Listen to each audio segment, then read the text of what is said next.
The rumors were appearing, like stories of dragons from the edge of the world. I heard stories about ducks floating down the river, and then boom, out comes this giant taimen, 150 pounds. We needed to get on that river. The Tagore is one of the most remote watersheds left in the world, but there was an incredible epidemic of poaching, and the biggest fish are the first ones to go. At that point, an extraordinary thing happened on the Tagore.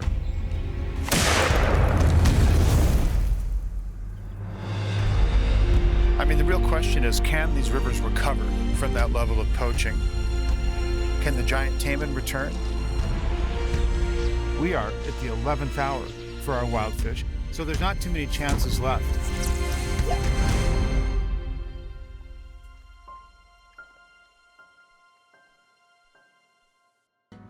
Would you guys please each just tell us your names, a little bit about yourself, and kind of your role with River Tigers? My name's Andy Mazer. I am a director and cinematographer of documentaries and commercials and branded things that fall in between those things. And I co-directed and shot River Tigers. Awesome. And my name is Adam Bagger. I live in Portland, Oregon. I own a production company called Yonder. Our bread and butter is advertising and branded content, but we also do passion projects, and River Tigers is certainly one of those. So Awesome. I'm also an avid fly fisherman. So born with a fly rod in my hand, just like our protagonist in the film, Guido Rar. How did you guys first hear about it? Like this area, this story, and how long did it take the project to come together from start to finish? So I already had a relationship with Wild Salmon Center and Guido and Oakley, who work for Wild Salmon Center. And so this has just been something that's kind of been brewing. I shot an IMAX film in the Great Bear Rainforest of British Columbia, and that was sort of the catalyst to start this conversation. You guys are like the dream team for a project like this.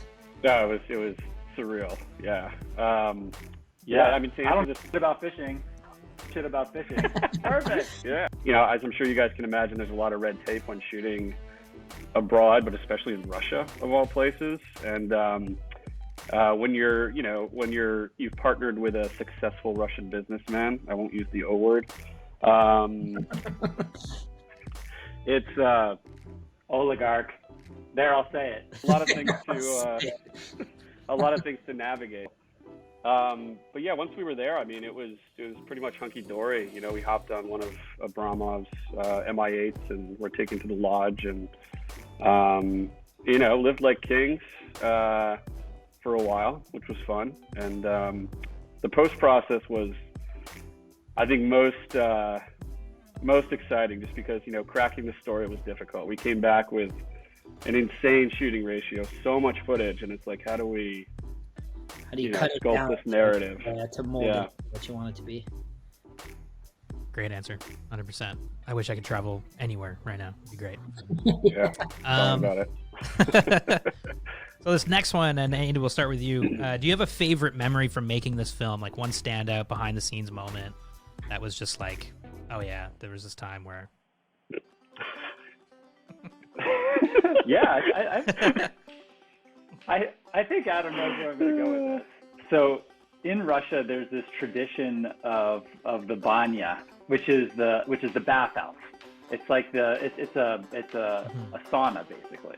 And so at Alexander Abramov built this personal private fishing lodge on the banks of the Tagore, and of course he built the biggest sauna I have ever seen.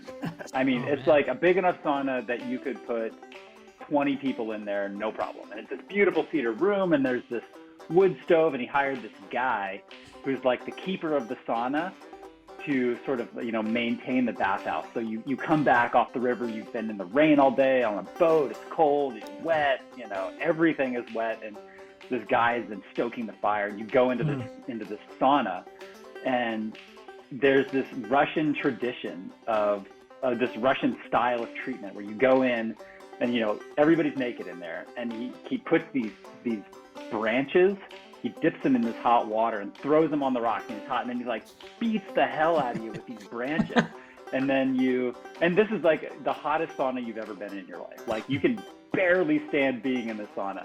So he beats you with these branches, and then you go out and you jump into this cold pool. Then you come back, and he beats you more with the branches, and it's like this back and forth. And the naked Russian sauna man is like doing this with you. So he's like in the sauna, he's jumping in the plunge with you. He's coming back out, beating the hell out of you some more. It's like, and this is just what everybody does. And then you go out and you drink beer and you eat smoked salmon. It's just sort of like, that's Russia, I guess. Kind of sounds awesome. Yeah, I gotta say, like, The fish are crazy big. When they say duck eating taimen, they mean duck eating taimen.